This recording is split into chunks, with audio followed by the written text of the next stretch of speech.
This walk is at Crystal Springs. It used to be called a section of the Hunterdon Ravine, as the sign indicates, but now sort of stands alone as its own park. However, the sign still is buried within the park and not out along the street front.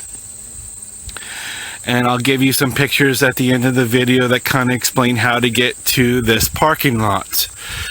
The parking lot can hold about 6-7 cars pretty easily, and it's probably one of the least visited parks because of the sign frontage that is not out on the road to really advertise it. The only thing that we really have is reflected in the Hunterdon videos, and that's the trail linkage with the campers lot. I'm going to be doing the service lane and a little bit of the field trail, not the trail coming from Hunterdon, so that will be for you to explore on your own. And with that being said, I'll get started on the walk. There are 5 ponds on the property. The big pond is actually behind this tree line here. We used to try to maintain a trail over to it, but with everything that's been going on this year, the trail has quickly been closed in by the grasses. But the general rule is if you can get to the edge of the pond, you are allowed to fish it. Most of the ponds are spring fed, but do have sunfish, bass as population. The big pond also had presence of a beaver. And it's probably about 2.5-3 acres in size. This one here is probably a little over an acre. But the big pond and the one at the end of the service road are probably the two that are most often fished.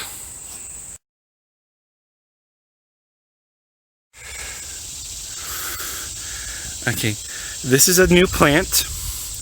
And what you're hopefully seeing is on the edge of the trunk or the stem of it, there's sort of this haloed fuzz growing off the stem. It's a compound leaf. You've probably seen it and don't pay much attention to it along the roadways. It will get much taller, probably about another 4 to 5 feet, because right now it's about 6 feet. And have this large berry mass of a dark red color at the top of the stem. And even the berries have the fuzz. If you're not familiar with this plant, it's called staghorn sumac. The staghorn actually is a sighting to the fuzz on the stem because it reminds people sometimes of deer antlers when they're in velvet.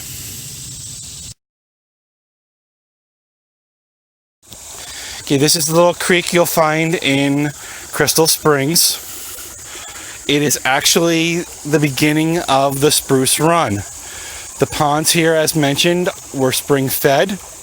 When they release their water, they do develop into this spring, and it flows from here all the way down to the reservoir, where Union Furnace actually is adjacent to the reservoir.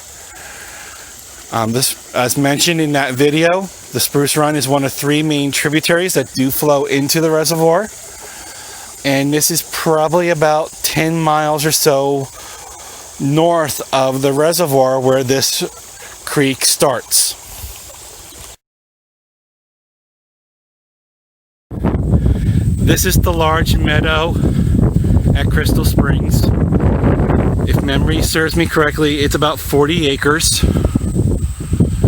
Off in the far left corner of the field is where you would come in with the trail from Hunterdon, and then down through the field out to the service road to get access to the ponds.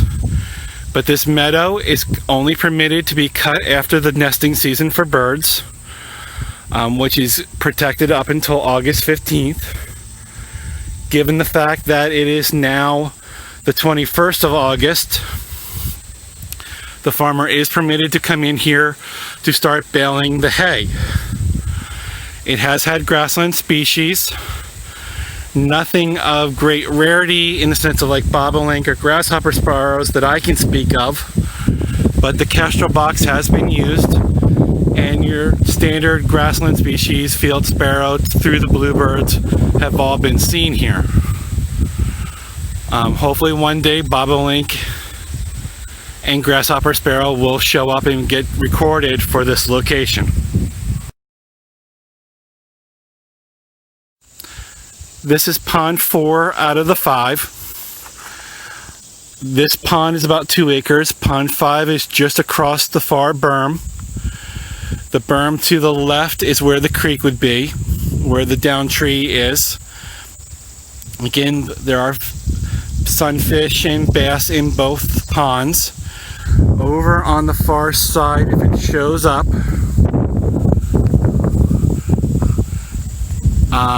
it looks like an old beaver's lodge.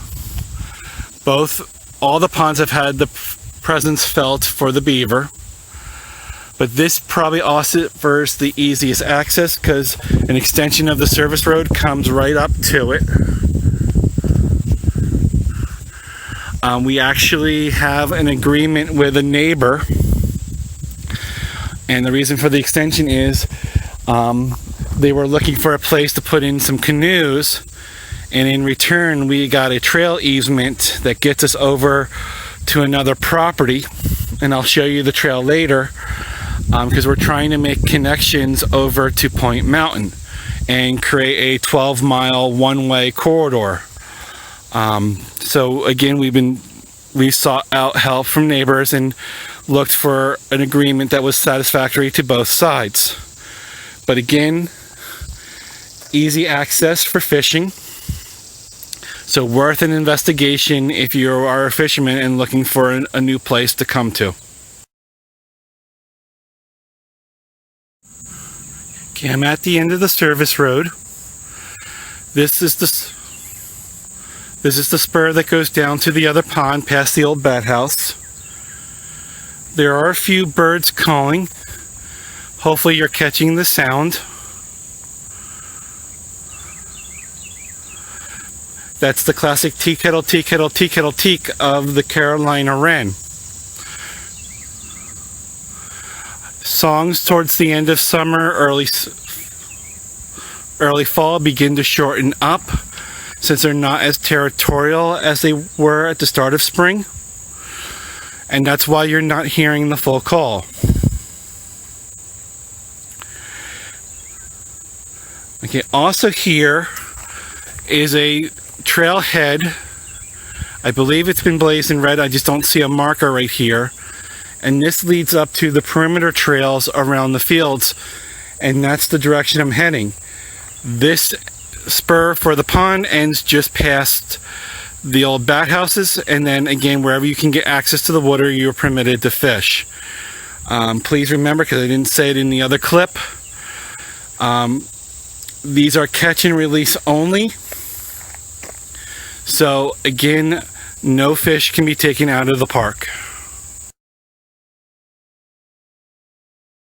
Okay, I need to stand corrected. The little spur up to the fields is actually unmarked, but the trail is wearing in, so you should have no trouble following it over to the fields.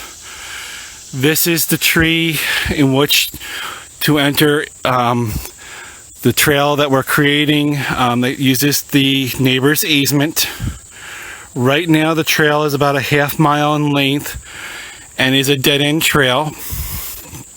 At one of our neighbor's fields, we haven't cut through the sod to create a path to get to the next county property yet, because we ran into a small issue with routing the trail over to Point Mountain, and we're trying to close on a property, last I've been informed, that would permit the connection needed to eventually link to the Point Mountain trail system. But please feel free to walk what has been created so far. By doing so, you'll actually help wear the trail in to establish it. And again, hopefully in a year or so, we will have the full connection and work with our volunteer days and time to create the linkage and corridor over to Point Mountain, so hikers would have the opportunity of hiking from Teetertown proper all the way down to Mountaintop Road with Point Mountain South, and have a 12-mile one-way hike for their recreational opportunities.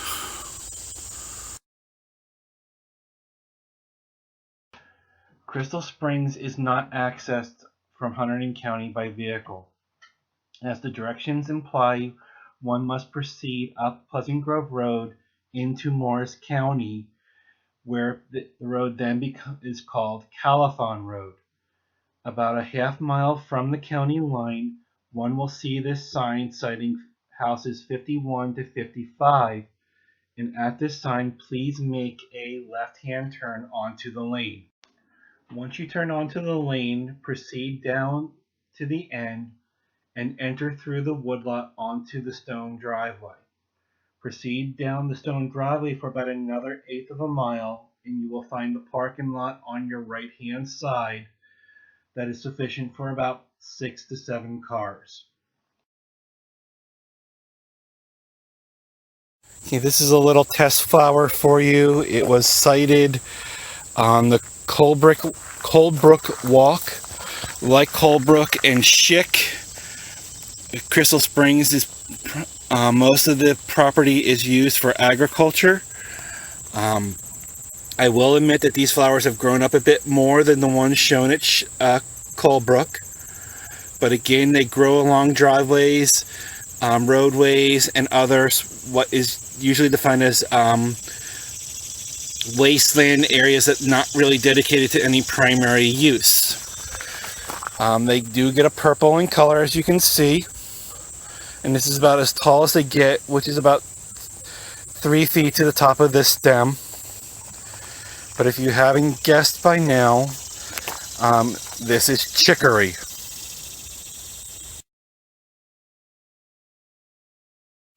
We can call this another test wildflower. It should kind of be obvious what it is. The seed pods are up here getting ready to release soon.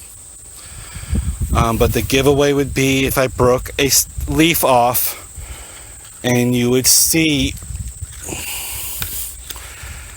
what's coming out of it. But again, along the perimeter of many of the fields, you can find milkweed scattered about. And one of the things you can do if you go on some of these walks around the agricultural fields is we'll be coming up on the monarch migration. I've seen a few flying around. I've just not been able to capture one in the camera. But again, wherever you find milkweed, you can go back and look in those locations for the monarch migrations.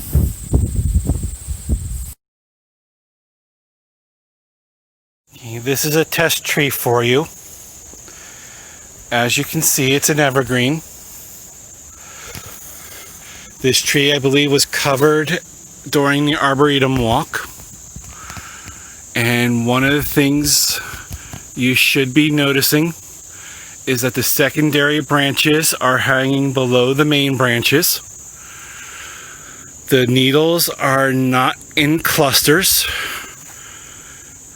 And if I roll the needle in my fingers, the stem of the needle is actually rectangular or square shaped and doesn't roll smoothly. It was brought to North America. It was used as a buffer tree to help make tree lines a bit more soundproof. So it's been also planted along some roadways. But if you haven't figured out, maybe you at least got to the point where you realize it's a spruce, but this is the Norway spruce.